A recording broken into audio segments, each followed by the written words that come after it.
Un espacio dirigido a la reflexión y análisis sobre el magisterio social de la Iglesia. Un panel de altura que discute la realidad actual guiado por los documentos magisteriales. Los expertos ya están listos para arrancar tu programa Iglesia, Estado y Sociedad.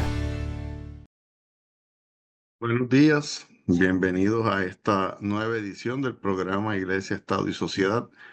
Este espacio del Instituto de la Doctrina Social de la Iglesia, desde el cual semana tras semana intentamos, ¿verdad?, discutir con ustedes y traerles temas importantes y relevantes para nuestra vida como pueblo y para nuestra vida como iglesia, y sobre los que el magisterio social de la Iglesia tiene algo que decir. En esta semana, muy particularmente, hace ya exactamente una semana que se celebraron en Puerto Rico las elecciones generales y pues nos ha parecido necesario eh, discutir con ustedes, repasar con ustedes un documento del Papa Francisco del que ya hemos hablado en el pasado, pero que nuevamente lo debemos releer porque es muy pertinente y muy particular para la situación en la que estamos viviendo. Ya se realizó la elección general, como les dije. Eh, Hubo candidatos que salieron favorecidos, hubo candidatos que pues no salieron favorecidos. Y desde antes eh, de la elección el ambiente estaba demasiado cargado y durante la semana que ha pasado luego de la elección general, pues el ambiente continúa igualmente cargado con mucho antagonismo, mucha discusión, muchas veces discusiones estériles, personas molestas, peleando entre sí. Eh, Primero que nada, sin necesidad.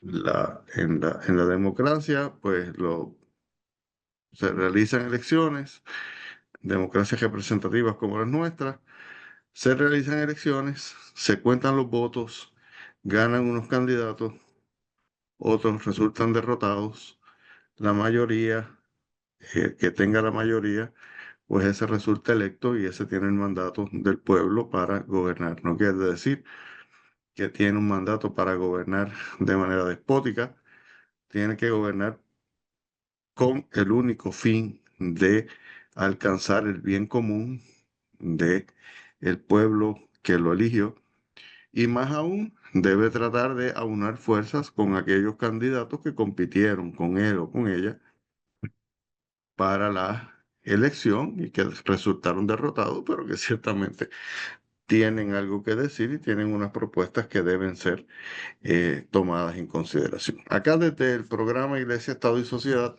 nosotros le queremos hacer varias cosas.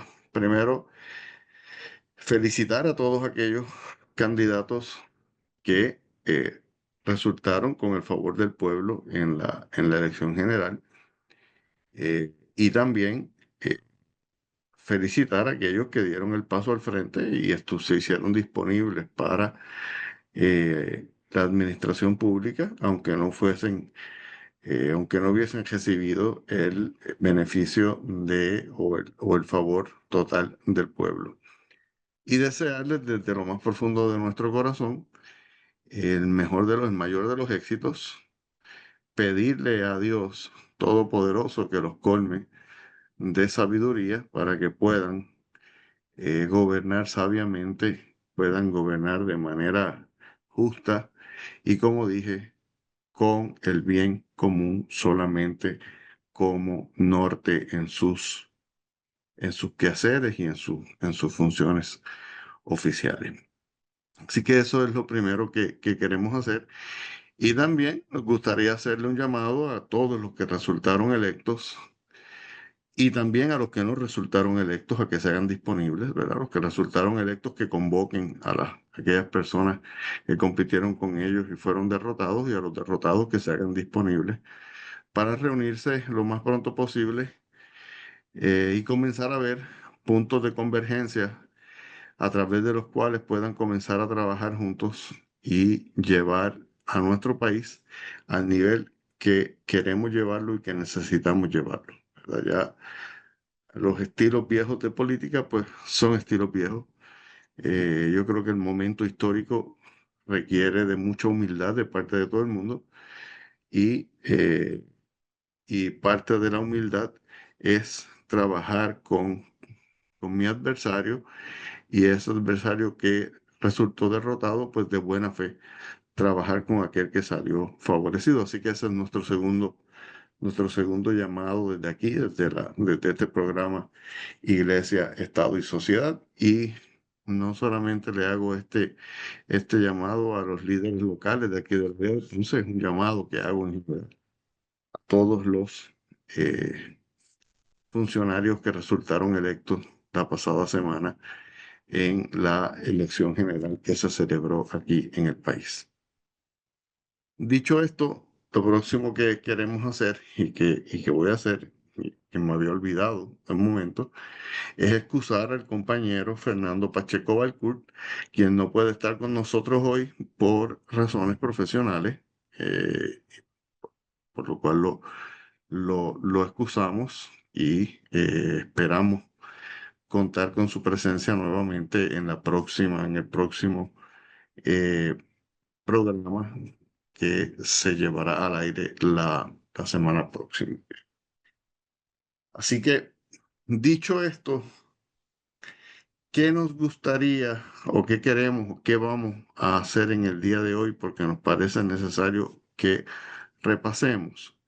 Pues que repasemos la maravillosa y hermosa encíclica Fratelli Tutti del Papa Francisco, publicada en el 2020, sobre, ¿verdad?, el amor y la fraternidad humana. Y una de las cosas que el Papa Francisco menciona y resalta en la encíclica Fratelli Tutti es el hecho de que se necesita la política porque hay que gobernar a los pueblos tienen que elegir líderes que los gobiernen, el cual sería obviamente la monarquía. Eh, pero hace énfasis en que no es cualquier política, ¿verdad? Tiene que ser una política que esté fundamentada en la caridad social y política. Esos efectos nos dice el Papa en el numeral 176 de la encíclica Fratelli Tutti, y cito: para muchos la política hoy es una mala palabra y no se puede ignorar que detrás de este hecho están a menudo los errores, la corrupción, la ineficiencia de algunos políticos. A esto se añaden las estrategias que buscan debilitar la política misma, reemplazarla por la economía o dominarla con alguna ideología. Pero, ¿puede funcionar el mundo sin política? Es la pregunta que se hace el Papa y seguimos citando. ¿Puede haber un camino eficaz hacia la fraternidad universal y la paz social sin una buena política? Y allí cierro la cita. Estas son las grandes, unas preguntas fundamentales que el Papa Francisco se hace en esta encíclica y que nos parece necesario contestarlas, ¿verdad?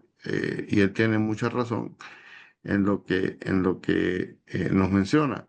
O a veces por el mismo proceso político, en otras ocasiones por la corrupción, en otras ocasiones por la ineficiencia de las personas que están en el servicio público, pues hay personas que se cuestionan y hasta demonizan la política. No obstante, nos parece que la política no se puede demonizar. Tiene que haber gente que estén dispuestos a asumir las riendas del país y a gobernarlo para y con el único propósito de alcanzar el mayor bienestar de la sociedad. Y creo que por ahí es que va el pensamiento del Papa Francisco. Luego de esas interrogantes que el Papa se plantea, nos dice, nos habla de la política que se necesita. ¿Cuál es la política que se necesita? Y abro la cita en el numeral 177 de la encíclica. Dice, me permito volver a insistir que la política no debe someterse a la economía y ésta no debe someterse a los dictámenes y el paradigma eficientista de la tecnocracia. Aunque haya que rechazar el mal uso del poder, la corrupción, la falta de respeto a las leyes y la ineficiencia, no se puede justificar una economía sin política que sería incapaz de propiciar otra lógica que rija los diversos aspectos de la crisis actual. Al contrario, necesitamos una política que piense con visión amplia y que lleve adelante un replanteo integral incorporando en un diálogo interdisciplinario los diversos aspectos de la crisis. Pienso en una sana política capaz de reformar las instituciones, coordinarlas y dotarlas de mejores prácticas que permitan superar presiones e inercias viciosas.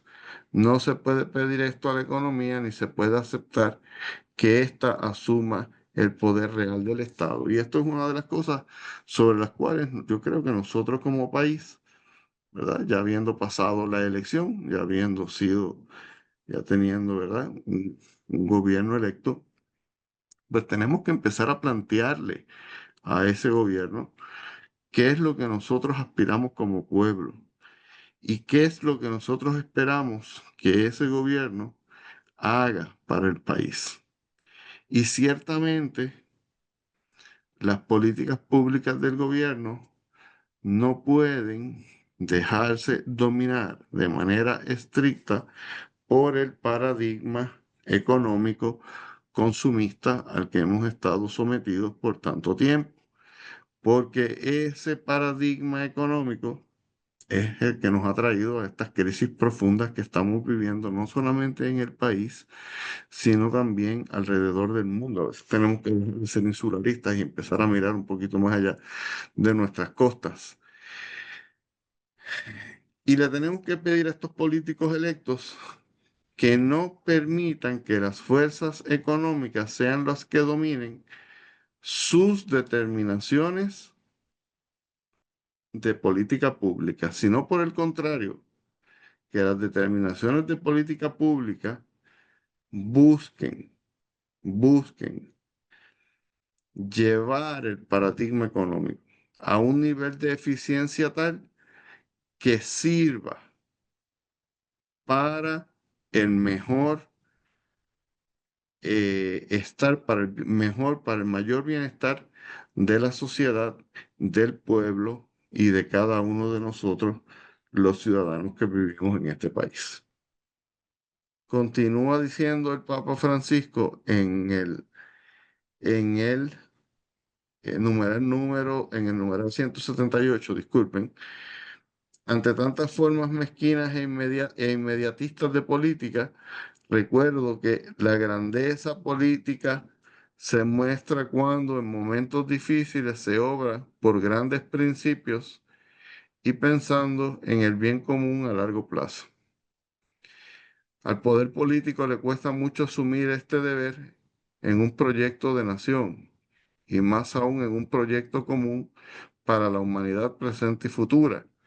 Pensar en los que vendrán no sirve para los fines electorales, pero es lo que exige una justicia auténtica, porque como enseñaron los obispos de Portugal, la tierra es un préstamo que cada generación recibe y debe transmitir a la generación siguiente. Y cierro la cita, ¿verdad? Y esto lo podemos aplicar. El Papa está hablando en el macro de la economía mundial y de la política mundial, pero nosotros lo podemos aplicar a nuestra política particular. El inmediatismo político no puede ser el rector de el rector o la guía o el faro que dirija la política pública del país, ¿verdad? Eh, necesitamos mujeres y hombres con una visión de Estado más allá de la inmediatez de su próxima elección, que sepan mirar el país con una visión centrada en el bien común y en el largo plazo, y que consigan establecer esas bases fundamentales sobre las cuales se va a construir esa, ese edificio o esa estructura económica política que nos lleve y nos propenda a la mayor, ¿verdad?, felicidad y al mejor estar de cada uno de nosotros eh, como ciudadanos. Así que está de nuestra parte, cada uno de nosotros, exigir, ¿verdad?, que esto sea lo que rija el pensar de nuestros gobernantes. Ahora bien, hubo una serie de candidatos que prometieron y trajeron a la mesa y al ruedo político unas ideas muy interesantes que vale la pena al menos examinarlas con algún detalle, ¿verdad? A esos candidatos que, aunque no fueron favorecidos en las urnas, tuvieron esas ideas, pues la invitación, porque lo necesitamos, es a que se acerquen, a que dejen a un lado la molestia que puedan tener, el resentimiento que puedan tener por las heridas que el proceso político pueda haber causado y que ciertamente siempre causa,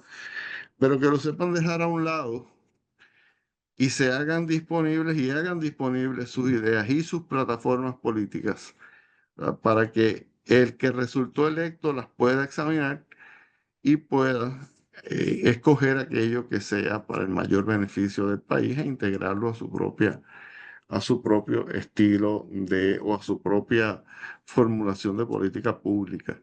Yo creo que salimos eh, más que beneficiados y salimos más que fortalecidos si ese es el norte y ese es el camino que como pueblo decidimos caminar, sentarnos en una mesa amplia donde quepan todos los sectores y que todos los sectores podamos discutir aquellas propuestas, aquellas ideas que tenemos, que algunas serán viables, otras no, pero que se puedan al menos considerar y que se pueda tomar lo mejor de lo que cada candidato presentó, candidato electo o candidato no electo, y se pueda crear un proyecto de país fundamentado en las ideas de todos y dirigidos obviamente por aquellos políticos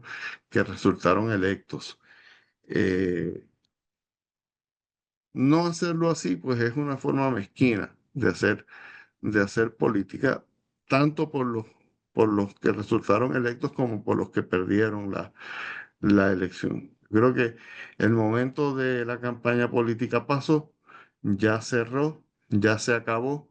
Ahora es el momento de hacernos disponibles para el país y demostrar con nuestras obras que somos capaces de dejar a un lado los intereses personalistas y poner al país primero, y buscar el bien común de el país y de cada uno de los habitantes de esta isla que tanto amamos.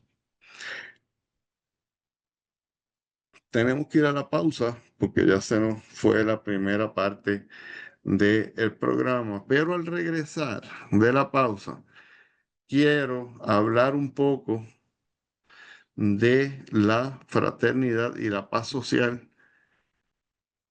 en las redes sociales y entre los individuos entre sí, porque esto ha sido otro fenómeno que se ha ido saliendo de proporción y creo que ya debemos empezar a tomar cartas en el asunto para que ese odio que estamos fomentando a través de las redes sociales y las distintas, ¿verdad?, plataformas de comunicación masiva, pues cese y comencemos a tratarnos como hermanos y no como enemigos o adversarios, porque no somos enemigos, no somos adversarios, somos hermanos, somos conciudadanos y somos copartícipes de los destinos de un país.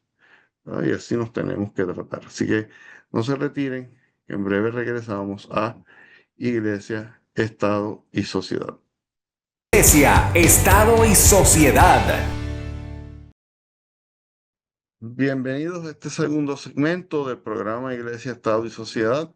En este día estamos eh, repasando algunos puntos de la encíclica Fratelli Tutti del Papa Francisco del año 2020, del año 2020, y los estamos repasando precisamente en el contexto de la pasada contienda electoral que se celebró la semana pasada y que en el día de, pues que a una semana de esa elección, pues estamos haciendo unos señalamientos muy puntuales fundamentados eh, en la encíclica del Papa. Hablábamos al principio, en la primera parte del programa, ¿verdad?, del deber que tienen tanto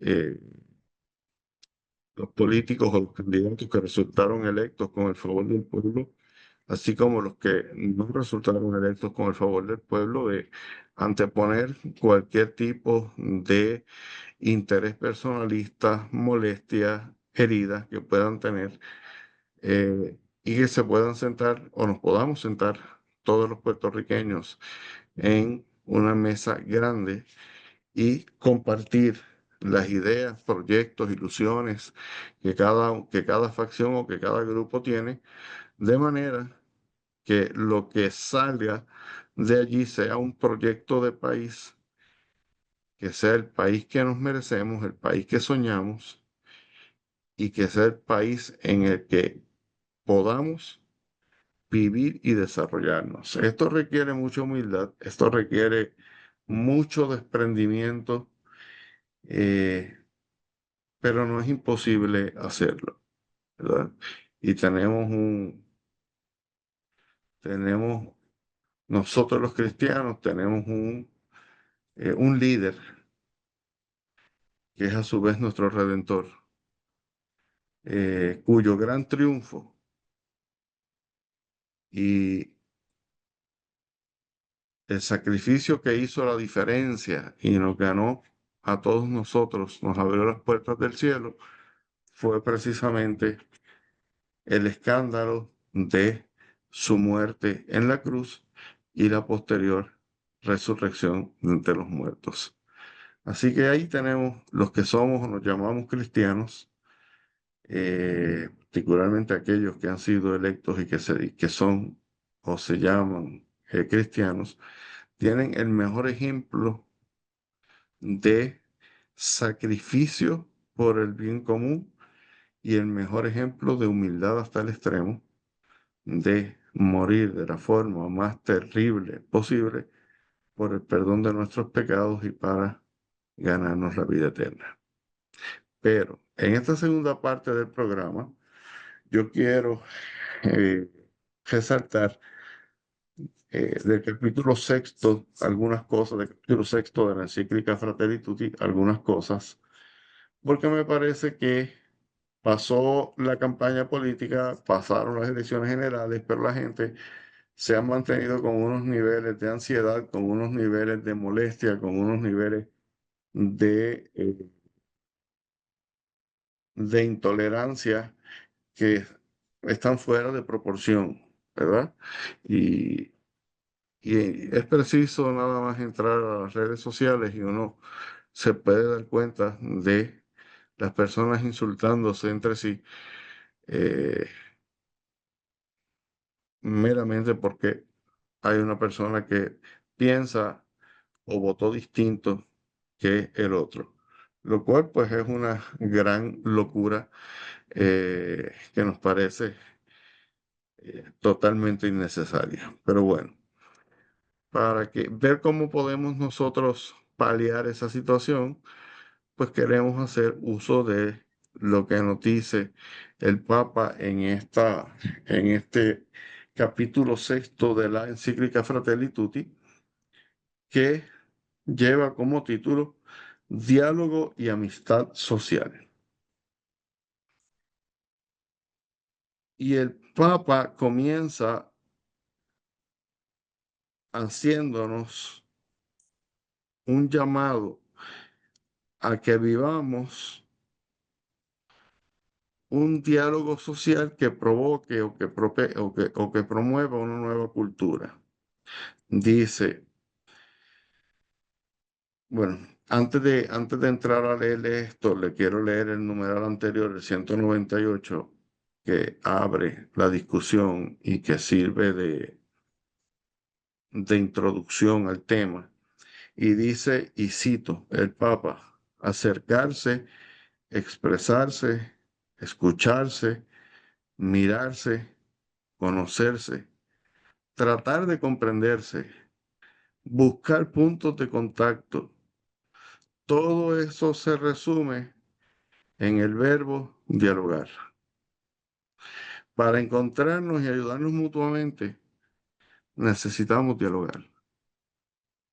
No hace falta decir para qué sirve el diálogo. Me basta pensar qué sería el mundo sin ese diálogo paciente de tantas personas generosas que han mantenido unidas a familias y a comunidades. El diálogo persistente y corajudo no es noticia como los desencuentros y los conflictos, pero ayuda discretamente al mundo a vivir mejor, mucho más de lo que podamos darnos cuenta. Y aquí el Papa tiene mucha razón, ¿verdad? El diálogo, que es mucho más que hablar, el diálogo que es encontrarnos, el diálogo que es entendernos, que es tratar de comprendernos aún en la diferencia y aceptarnos y respetarnos aún en la diferencia, ha mantenido a comunidades, a familias y yo diría que el mundo completo todavía unido en cierta cohesión que ha impedido que nuestra sociedad colapse totalmente. Un diálogo que muchas personas realizan de manera desinteresada, muchas veces sin darse cuenta, y que como muy bien nos dice el Papa, no hace noticia porque lo que hace noticia es el desencuentro, es el conflicto, es el rompimiento. Eso hace noticia, la violencia hace noticia, el diálogo no lo hace. Pero estamos llamados a dialogar.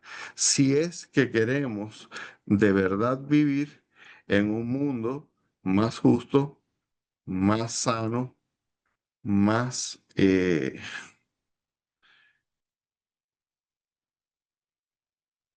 más habitable, si le podemos poner ese adjetivo. Porque de lo contrario, viviremos en un mundo roto y en crisis, que es lo que estamos más o menos comenzando a vivir. La manera de echar hacia atrás esa crisis es dialogando, pero no es el diálogo que comienza a niveles, no es el diálogo que comienza desde la parte alta de la pirámide hacia abajo. No, tenemos todos que como ciudadanos enrollarnos las mangas y comenzar a involucrarnos en esos diálogos constructivos con nuestros vecinos, con nuestras comunidades, los líderes comunitarios, empezar a ver, ¿verdad? Más allá de las diferencias, cuáles son las cosas que tenemos en común, tanto bienes, tanto ideas como necesidades que tenemos en común, cómo podemos enfatizar más en los puntos de convergencia que en las diferencias y sobre todo cómo podemos respetar los puntos de vista diversos que existen en la sociedad y que tienen que existir porque no podemos vivir en una sociedad homogénea, porque no sería viable una sociedad en donde todo el mundo piense lo mismo, porque en la diferencia de pensamiento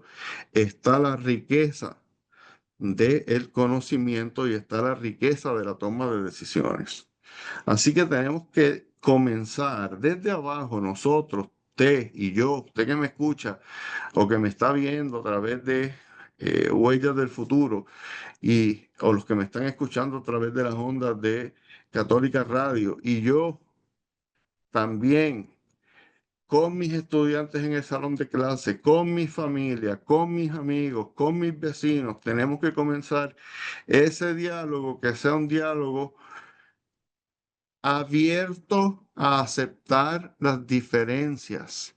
Un diálogo en donde sepamos que somos diferentes, aceptemos que somos diferentes, podamos estipular las diferencias cuando no las podamos salvar, pero sí podamos trabajar y unirnos en los puntos de convergencia, que son muchos más que las diferencias, y poder trabajar sobre unas bases comunes que nos lleven hacia un mundo más perfecto, pero sobre todo a un mundo más humano.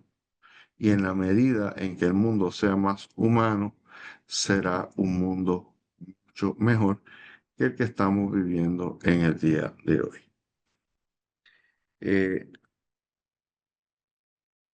Dice el Papa Francisco en el artículo, en el numeral 200 de la encíclica, se suele confundir, y estoy citando, se suele confundir el diálogo con algo muy diferente.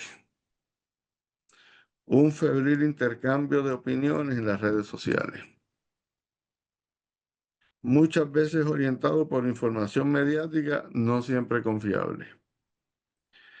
Son solo monólogos que proceden paralelos, quizás imponiéndose a la atención de los demás por sus tonos altos o agresivos, pero los monólogos no comprometen a nadie hasta el punto de que sus contenidos frecuentemente son oportunistas y contradictorios. Y ese es uno de los grandes problemas que estamos viviendo en nuestro tiempo. El fenómeno de las redes sociales, que es un fenómeno que llegó para quedarse. No podemos tapar el cielo con la mano. Las redes sociales llegaron para quedarse y las redes sociales tienen su utilidad. Ahora, no podemos pensar que las redes sociales son el nuevo método de diálogo porque no hay nada más alejado de un verdadero diálogo que escribirnos a través de las redes sociales, sobre todo porque detrás del anonimato que esas redes sociales nos crean, pues nos damos unas libertades de decir cosas que de otra manera no diríamos, de ofender al hermano que de otra manera no lo haríamos, y sobre todo de opinar y dar por ciertos datos de muy dudosa valía, ¿verdad? Y que sabemos, usted y yo, que escuchamos gente o leemos gente en las redes sociales todos los días, es peor que eso. A mí de cuando en cuando me toca en el salón algún estudiante que da por sentado que algo que leyó en una red social es cierto porque lo dicen en las redes sociales sin haber hecho análisis alguno de cuál es la realidad o cuál es el fundamento que justifica esa aseveración que leyó en la red social. Entonces, luego de esta elección general, antes de la elección general, mucho antes de la elección general, Ya el ambiente en las redes sociales era un ambiente totalmente tóxico, como dicen nuestros jóvenes hoy día, ¿verdad? Era un ambiente de fanatismo al extremo en todas las facciones políticas. Era un ambiente de intolerancia total y de el llamado woke o cultura de cancelación. Si tú no piensas como yo, pues yo no voy a considerarte tu opinión. Nada más lejos de el diálogo que el Papa nos propone como el antídoto para los grandes problemas que la humanidad tiene y que nosotros, siguiendo su ejemplo, deberíamos utilizarlo como el antídoto para los grandes problemas que vivimos en el país. Y esto lamentablemente comenzó mucho antes de las elecciones, pero ya a una semana luego de pasado el evento electoral, continúa la situación de la misma manera. Y continúa el ambiente cargadísimo, continúa el ambiente tóxico en las redes sociales, continúan los insultos, continúan las peleas estériles, las cancelaciones de unas personas y otras, y discusiones que a veces uno lee conociendo a las personas que están involucradas en la misma y dice, ¿cómo?